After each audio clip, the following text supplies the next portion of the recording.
I'm doing okay. Uh, yeah, broken cheekbone. Um, had surgery that the next morning, and so yeah, some lingering issues, but nothing too crazy. How comfortable were you Um, I think it's kind of that time of year where everyone's going through something, and yeah, I think the first little bit coming back was trying to get my bearings a little bit, but like I said, the everyone's going through something, and to be able to join the group after some of the things that they did on the road with Pittsburgh and Toronto, and um, felt like it was important to kind of be all in, and I think everyone was. And I mean, you saw the desperation that we had as a team, and um, can't talk to, uh, I could talk at length about that all day. So just one of one of the guys, everyone was doing their part.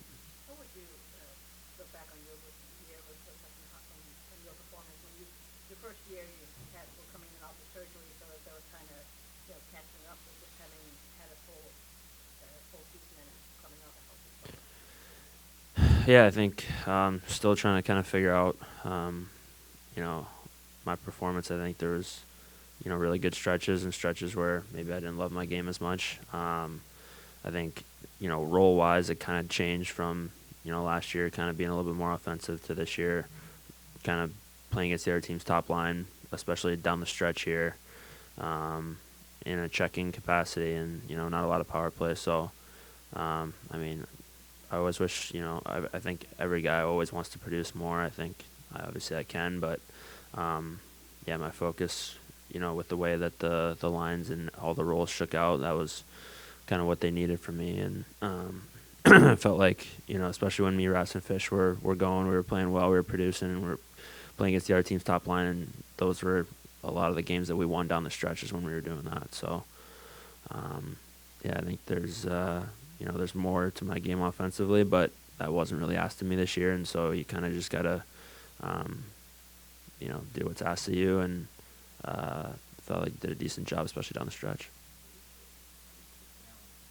Produce more when you are in that role that you talked about going up against the top lines every night and Yeah, I mean, I think it's just not your focus. I think, obviously Larks and JT, like their lines were kind of buzzing offensively, and um, with between Cat, Kane, and Razor, DP, they were, kind of producing towards the end. So to free them up against different types of matchups, and it kind of forces the other team to, do they want to play their top D with their top line, and then their second and third pairs are going against our top two lines, or is it, do they want to take their best puck movers off their top line, and then maybe their wingers don't get the puck as much, they don't break it out as clean, so it kind of causes a lot of problems for other coaches, and so yeah, it's you're going out against those guys. There's a Ben and Jads. Your focus is checking, and it's really tough to produce 5-on-5 in this league, and then power play is a huge part of producing. So yeah, I mean is what it is. It's whatever was best for the team to help them win. Will it be a culture you trying to prove to them that you don't necessarily need to be that guy, that you can still be that offensive guy and be I mean, I I think I've proven that I can be a top six offensive player. It wasn't what was asked of me, and I mean, I love going against the other team's top line. I think that's a really strength. If you were to look at like the number one strength of my game, you would say hockey IQ and defending. So um, I do relish that role. Obviously, everyone wants to produce, everyone wants to score goals. Whatever is best for the team, I think is the biggest thing. So um, you know, obviously come in prepared, ready to produce offensively, at the same time ready to have a huge role in shutting the other team's top guys down, and being vital on the PK. So there's, you're always working on all parts of your game in the summer, but yeah, I don't think it'll be any different this year in terms of both the offensive and defensive sides. Going back to that cheekbone, I mean, how galling was it that wasn't even a Copp fault? Yeah, I mean, uh, at the time, I honestly, I knew that they didn't make the call, but at the time, I was more worried about uh, how my cheek was indented and any lingering head issues and all that. So I knew that they didn't make the call. I was shocked that they didn't make the call, but I actually didn't know if it was Ole Stick too. But then looking at the replay, it was pretty impossible for it to be Ole Stick. So no, it was just broken in one place, I think. At the start of January, you guys were playing really well, impressively well, and then you had the period when you weren't playing well. Can you put, I mean, obviously when you go bad, it's usually multiple things, but can you put your finger on what's the difference on this team when you're really going well and then when you weren't going well? I think part of it's like confidence and swagger. Like I think during that January period, like we kind of like we were walking into games like knowing we were gonna win, and we were playing a particular type of game that lends itself to that type of feeling. Even in the 6-game winning streak that we had after the break, like kind of the end of the Western Canada, we had a few wins here. Some of those it wasn't the same. We were kind of getting by just like scoring a ton. Like our conversion rate was insane. So we kind of got loose in our game, and then right after that's when the skid kind of hit. And I think the start of it was we lost to the Islanders, who played what the Islanders do.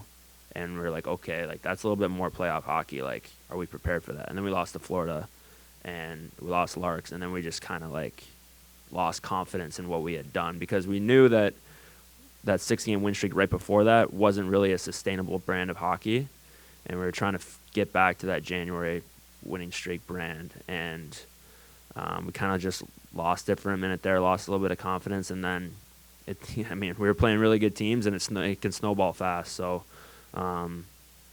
yeah, I think I think going into next year, like in terms of preaching consistency, is probably the biggest thing, because we had a couple stretches that were pretty bad, and it cost us. A playoff style hockey for 82 games, though. Like, what does it take to have that consistency, with the grind of the schedule, and what do you have to? Well, I think we got to a certain type of team game over in that January, parts, towards the end, there was a certain brand that we were playing, and a certain type of team game where you're not going to have your A game every night, and you got to find that B+ game where, we might not be snapping it around, we might not score on the power play, but you find a way to win, 4-2 with an empty netter.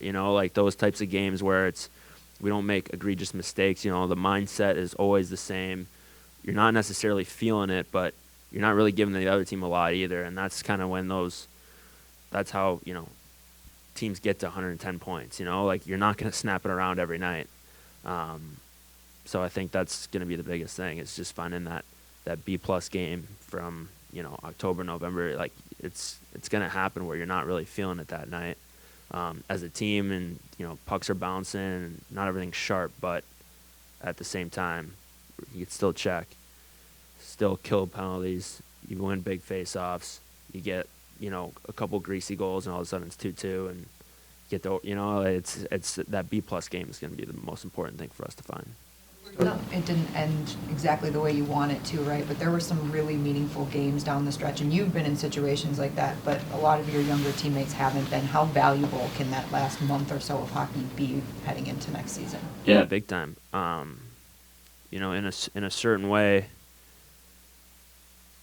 for us to get 7 out of the last 8 points, and it should be a confidence builder, and it's kind of, obviously you want to make the playoffs, but we, like, for the last 3-4 games, like, we kind of controlled what we could control, and hopefully that's kind of a springboard. It's let's say we went into a series, let's say lost in 6 games, like you lose a series, like you lost your last game of the year, you're a little down, you made the playoffs, but you lost your last game of the year. Like, we're not going to have that almost reality check, so we should kind of be, I don't want to say flying high, but like you should have a little bit of like confidence going into the summer that like we won big games down the stretch.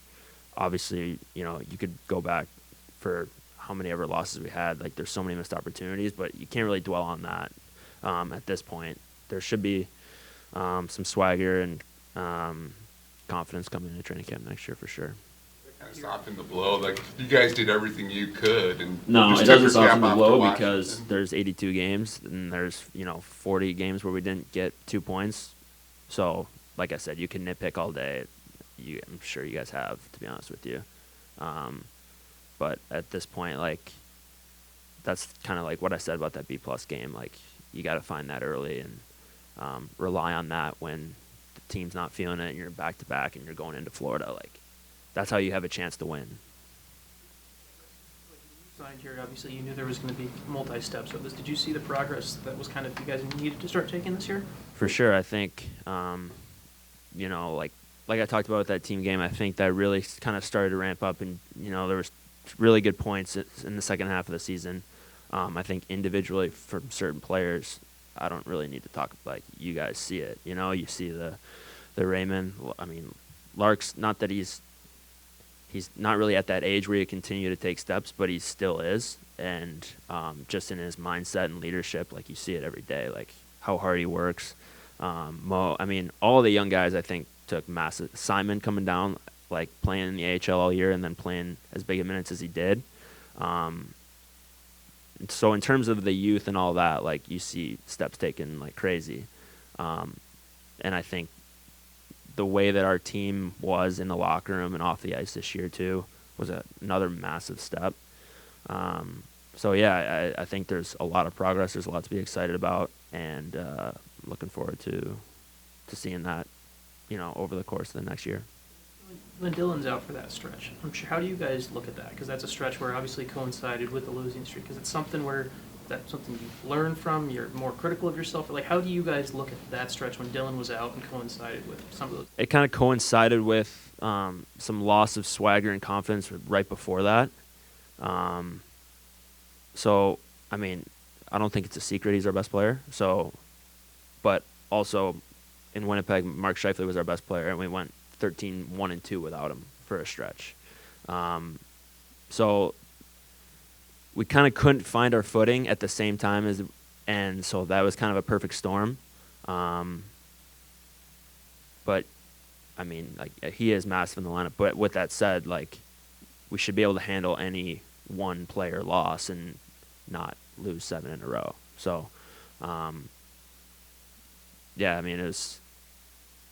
I guess I don't know too much like what else to say about it, but yeah, we needed to find our footing and we couldn't. It was kind of the perfect storm. You saw a difference in the locker room and off the ice. What kinds of things do you mean when you say that? I think, well, you get to a certain point in the year and, especially when teams are rebuilding, like, they love internal competition, right? Like, they love, who's going to come, these two guys, like, which one's going to be the guy that goes to the first line, which one's going to be the guy that settles into a checking role, like, who's going to be on the first power play. Like, teams love internal competition, especially when you're rebuilding. But then it comes to a point where, like, the internal competition's over. Like, come February, the internal competition's over. Like, everyone knows where they stand, and it's your job to take on roles, and now it's all about the team. And it kind of is. I think that's a part that I'm looking forward to next year is, like, from the get-go, I think we all know, like, this is all about the team. And not to say that it's ever not, but, like, there's always that internal competition, who's going to go where, who's having what role. But down the stretch, I think you saw pretty much, everyone bought into where they were at, what they were expected to do, and, like, that team game that I'm talking about, like, it's so valuable. And that's how, like, guys, like, end up playing better anyways. Like, Razor was playing an unbelievable team game and produced like crazy, and now is going to get, hopefully a very nice contract this summer. But like, it has nothing to do with him thinking about, he's all about the team, and it was from top to bottom, across the room. So I think that's so important for teams going forward. And I've been on teams where we had like 15 UFAs going into a playoff or kind of going down the stretch, and everyone's like, wow, I kind of got to get my points. Like, like, everyone's worried about other stuff, and we didn't have that one bit, and it was a great room to be in, honestly. playoffs. When you look at kind of those, is it a lot of those times those roles are known in training camp? Like, is it kind of the Every coach is different. I think in Winnipeg, like, we had so many young guys that it was kind of clear where guys were going. Like, Nick Ehlers is going to be a top 6 forward. You know, Kyle Connor's going to be a top 6 forward. You know, myself, Adam Lowry, Trouba, Morrissey, like, they kind of came in and kind of got thrown in the fire right away, and, like, this was your role. And different coaches have different perspectives on that too. You know, sometimes, like, you go into training camp and, like, this is where you're going to be for the year pretty much. And then other teams, it fluctuates a lot. So getting a feel for that, but that's when, you know, once we kind of got settled, January, February, March, I mean, obviously we had a couple slides in there, but I think that the team got settled, the team game ramped up as well.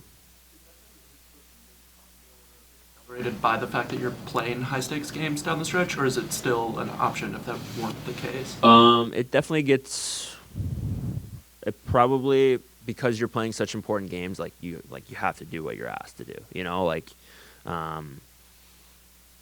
it becomes obvious, you know, where you are, and, you know, there's communication with the coaches and all that kind of stuff, and what's expected of your line and everything like that, and, you know, by 50 games in, you know how you're going to get deployed too. So, yeah, I think that's a important part of teams that win is at some point, like, this is how we're going to go. And you kind of saw that down the stretch. Changes that will come, like, with the guys that you know are going to be here? Like, what are your expectations now going into next year? Well, I think there is so much that is up in the air. There's a good chunk of UFAs. You know, I have no idea what their plans are for some of the younger players. You know, younger prospects, I guess. But I mean, I think it's to hit the ground running and kind of pick up where we left off. And like I said, finding that B+ game when we don't have our A game. And but the feeling in the room should be that this is just a springboard. And I don't know. I've seen a few things comparing it to the Lions team that won in Green Bay on the last game of the year and didn't make the playoffs, and kind of hoping it's something similar. To that question is, I just pay attention to myself. Like, you clearly look at depth charts. You look, like, can you kind of give a little bit of a player perspective of just how you track that and it's where you work and everything like that? You mean like what prospect? Myself, we'll see what happens, but obviously it's something that I think people don't realize. Players go through and you're tracking all this stuff. You're looking at this stuff. Yeah.